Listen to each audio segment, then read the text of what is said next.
The alarm was raised at 4:30 yesterday afternoon when the neighbours saw flames. The child had been put to sleep just a few hours before the fire broke out. Firemen were quick on the scene and contained the blaze.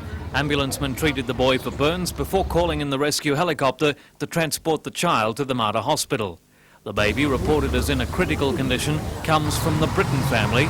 John, the father, is known for his charity work for children and knows the pain of losing a child. His 2.5-year-old daughter died in September last year. And a tragic car accident on the New England highway at Maitland early yesterday claimed the life of an 18-year-old man. Ben Johnson was travelling in this Datsun 180B with 5 other young friends when the car veered out of control and slammed into a power pole. The driver and 2 passengers were seriously injured. John and Stephen Burke of Tanambit escaped relatively unhurt. The accident investigation squad is looking into the cause of that smash.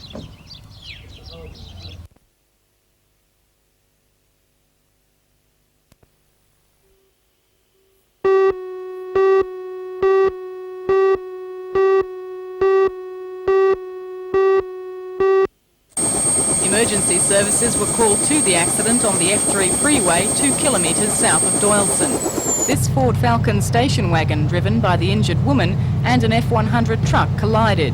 The truck was occupied by 3 Electricity Commission employees who had been travelling to mow lawns. The 3 men were uninjured. However, the 39-year-old woman sustained head, chest and leg injuries. She was trapped in the car for 3/4 of an hour. Rescue and fire brigade teams used shears to free her.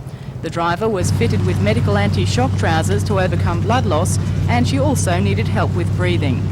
When stabilised, the woman was taken by rescue helicopter to the Royal Newcastle Hospital. The accident closed the F3 freeway between Newcastle and Sydney for more than 2 hours. Northbound traffic was redirected along the Huey Road, while southbound traffic detoured via the old Pacific Highway through Charmhaven.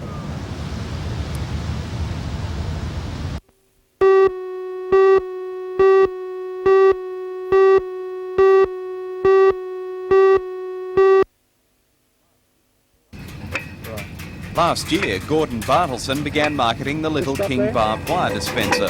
It works on a counterbalance braking system, which stops the barbed wire from recoiling after it's pulled along a fence line. The invention has attracted interest from around New South Wales, and Gordon and K&C Harris of Morpeth have already sold 50 of the units. But a change in how some barbed wire is now being sold has forced Gordon to rethink his invention. Most barbed wire comes on a wooden frame, but a number of farmers in the Hunter Valley are starting to buy it on a square wire frame. It's cheaper that way, but it doesn't fit the Little King. So Gordon and Cole Harris from K&C Harris at Morpeth came up with a special adapter. I had in mind all the time, ever since Tokyo, that to try it I would nail these 2 plates onto the wooden reel and make sure it would break with metal against metal. And it works. So then I brought it down here and I proved to the engineers here that it would. And they said, well, now we've got to get into it and make something to put through it, make the adapter. Gordon says the adapter will be sold as an optional extra with his barbed wire dispenser, showing some local inventiveness, keeping the tangles out of barbed wire fencing.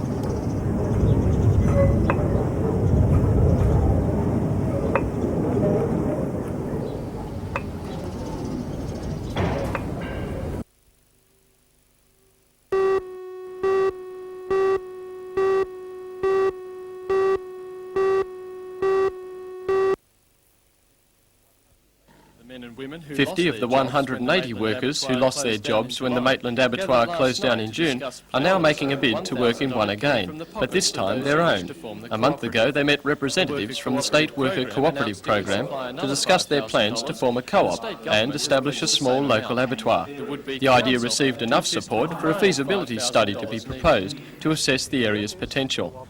The study will cost $16,000, of which the workers contributed $1,000, $5,000 came from the Worker Cooperative Program and $5,000 from the State Minister for Industry, Peter Cox. Maitland City Council last month agreed to provide the final $5,000. However, a rescission motion put forward by Alderman G delayed the grant. At last night's meeting, the motion was again put to the vote and won overwhelming support with 14 votes to 2. The feasibility study is expected to commence on Monday, and the workers should know within 6 weeks if the concept is viable. Today, heartened committee members looked over the proposed site for the abattoir, directly behind the Maitland sale yards. Vice Chairman of the committee, Noel Van Haren, says the workers are optimistic of the final outcome. We feel now that this place is going to go ahead, and we've had a lot of knockers, but that's in the past now, we hope, and our future is going to be here as far as we're concerned.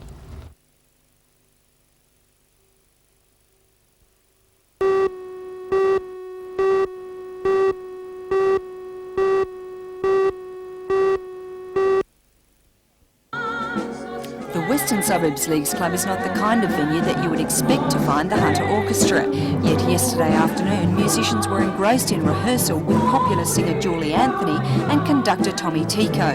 The unusual combination were practising for a one-off concert at the club last night.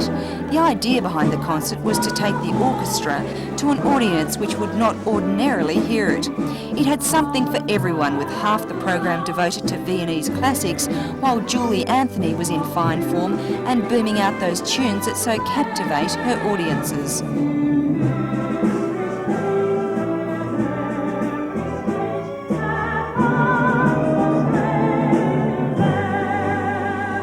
Julie, how have you found the Hunter Orchestra to work with? I'd heard from Tommy Tico that they were very, very good, but this group is a real surprise. They're very together, and they've come through the rehearsals with just the same amount of runs that a professional orchestra do. So I think they're terrific.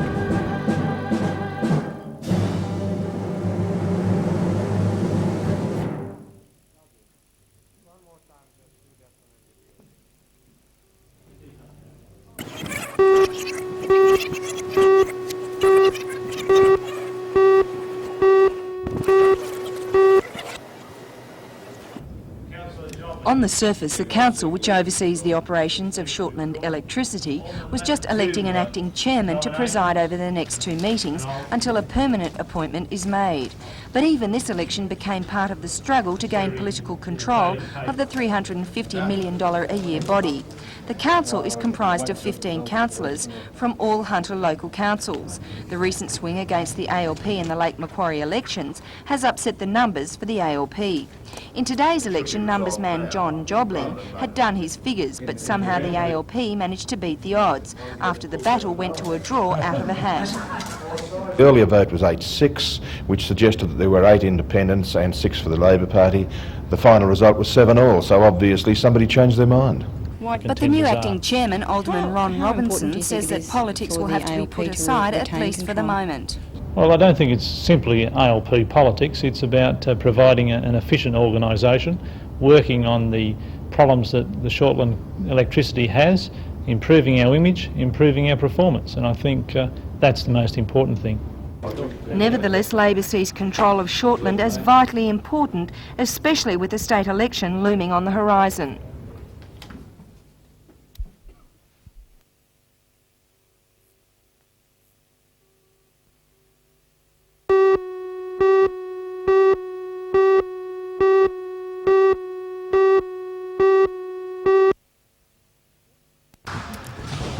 Brett Austin is no stranger to competitive trampolining and the titles that follow. The 25-year-old has been jumping up and down for the past 18 years. He's represented the region, the state and Australia at all levels, with 3 world titles behind him. 2 weeks ago at the National Championships in Tasmania, Brett won the Open Men's Synchronised event, the Senior Men's Synchronised event, and just missed out by 1/10 of a point on clinching the Senior Men's Trampoline title. But with only 5 weeks training and a recent knee operation to contend with, the champ was happy with his performance, which didn't prevent his selection for the 5th time as Australian team captain for next year's world titles in America. Now studying physical education at Newcastle CAE, Brett still finds time to help out the younger enthusiasts at the Lake Macquarie Police Citizens Youth Club, and he believes this region is just jumping with future champions. Well, we have got some top competitors, and right now with some of the kids that I'm coaching here, I can see some very good competitors coming through. So in no way would we call the sport dead in Newcastle. It's coming a long way, and we've only this year started off a northern region with trampolining, so we're starting to run our own competitions outside the Sydney metropolitan area, which is providing more for the kids in the Newcastle and Hunter regions.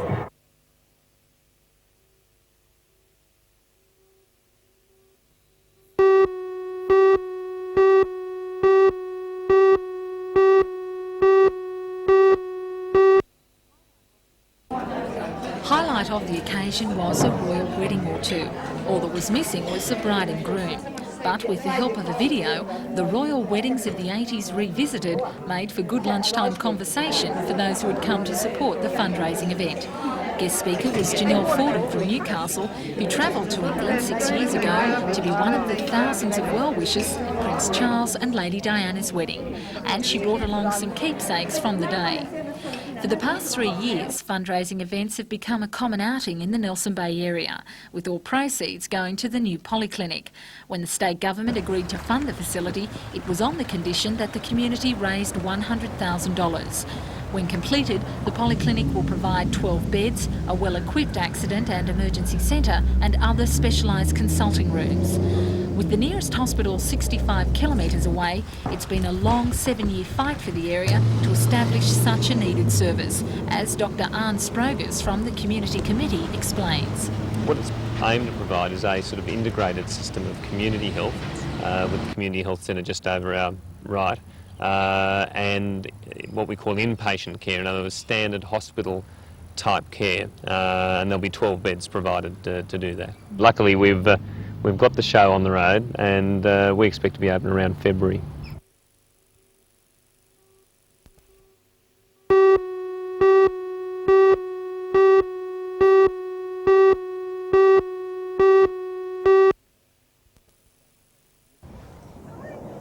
The event is organised by the Central Hunter, Trail and Endurance Riders Club and is one of 2 the club holds each year. Competitors and their horses mustered for today's races at McDougall's Peculpin Estate. There are 2 rides, one 40 kilometres long and the other 80 kilometres, which usually takes the top riders about 5 hours to complete. Before the start, preparations are made to ensure the horses look their best, they're saddled properly and most importantly, they're in top physical condition. There are 4 divisions in each event: juniors, lightweight, heavyweight and open. The winner is determined on the time taken to complete the course and whether the horse passes the vet's inspection after the race. Terry Woods from Killaman Bay was one of this year's favourites. He's clocked up more than 5,000 kilometres in 55 endurance rides on board and Dara Sharif. The 40-kilometre event today, competitors headed down McDonald's Road, past Lindeman's Winery, towards Oakey Creek Road. They then followed a track which took them through the Peculpin State Forest. And it was here, on the hills particularly, the pressure of the race began to show. If you've got a horse in a ride like this, you've normally trained at least 5 to 6 days a week, and you've put a lot of hours in on the horse, and I think just to get around's a big thing.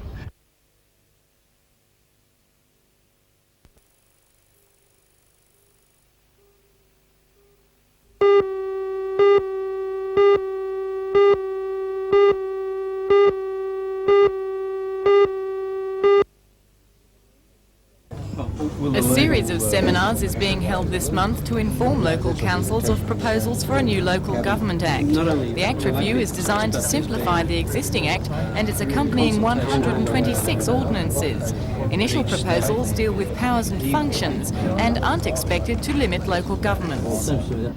I don't think so. I don't think it's limiting them, and I don't know that it's giving them any specific additional powers. All it's doing is putting procedures in place that make it easier for councils and citizens to understand what the methods and procedures are. Councils appear to be happy with proposals as they stand at the moment. However, there is some concern that in the course of passing from its current stage to becoming an Act of Parliament, unreasonable restraints may be placed on Council's power to act. As far as members of the community are concerned, the new Act will expand the rights of appeal in cases where approval may be required for such things as building applications or shop licences, or where orders are made to eradicate weeds or repair buildings. We're now providing for some rights of appeal to any aggrieved person who gets an approval or receives an order to do something. Under the new Act, matters which require approval and circumstances in which councils are able to issue orders will be listed.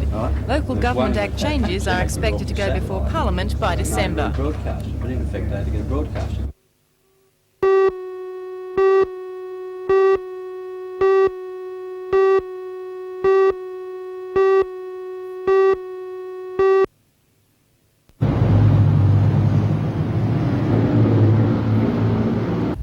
I would like to welcome our Lord Mayor, John McNaughton. I would like to very fulfilling for our organisation we've had. I must apologise. Newcastle Permanent has this association. I believe the. Thanks very much.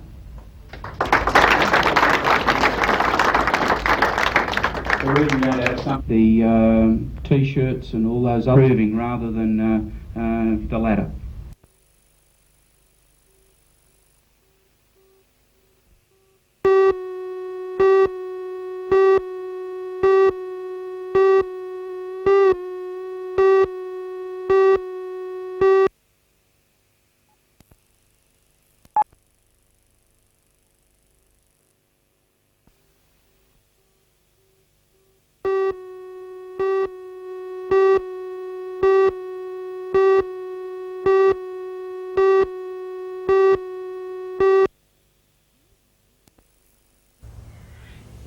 Here in the Moonbi area, just 8 kilometres west of Scone, the locust hatchings have started banding together, eating everything in sight. The eggs were laid early autumn, in the higher and lighter soil areas of the valley, said to be perfect conditions for breeding. They've hatched 1 month earlier than expected. With the recent humid, unseasonal weather, followed by cool and wet periods, the locusts are at about 4 different stages. These ones are only 3 weeks old. In another 2 weeks' time, the baby hoppers will double in size and their wings will be fully developed. It's when the locusts are around 5 to 6 weeks old that they take flight, gather in swarms, wreaking havoc wherever they go. Although the plague has been described as the worst since the 1950s in this region, it can be brought under control if landholders recognise the hatchings early enough. And this chemical, phenetrathione, has been given the stamp of approval by the Pastures Protection Board. Well, we have phenetrathione, which has been recommended by the Department of Agriculture and the Plague Locust Commission for use on plague locusts. The biggest problem we're having at the moment is for landholders to find the locusts and report to us so we can supply them the chemical. If the locusts aren't sprayed when they're banding, they have the potential to destroy thousands of hectares of crops and good feeding ground. According to the Department of Agriculture, the plague is widespread, hitting other areas of the state, including the northwest region and further south to Nyngan.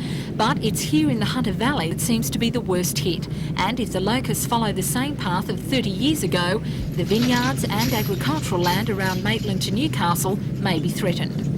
I don't think there's any need for landholders to panic. I think it's a matter of taking a level head, having a look at the situation, doing what they can.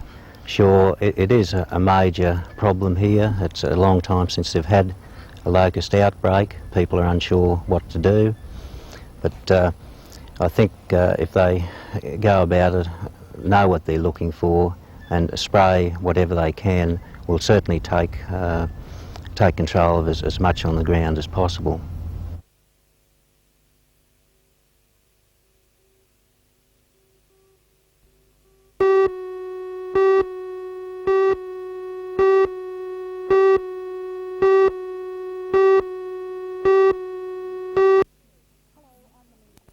Hello, I'm Melinda Smith. In the Upper Hunter area, a plague of locusts has hit the area, described as the worst since the 1950s. But according to the Pastures Protection Board, it can be brought under control. For all the news, join us tonight at 6.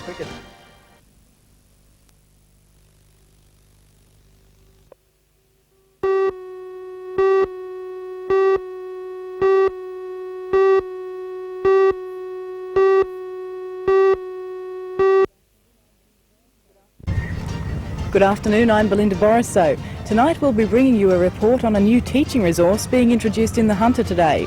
It's being aimed at primary school children to encourage them not to smoke. For all the news, join us tonight at 6.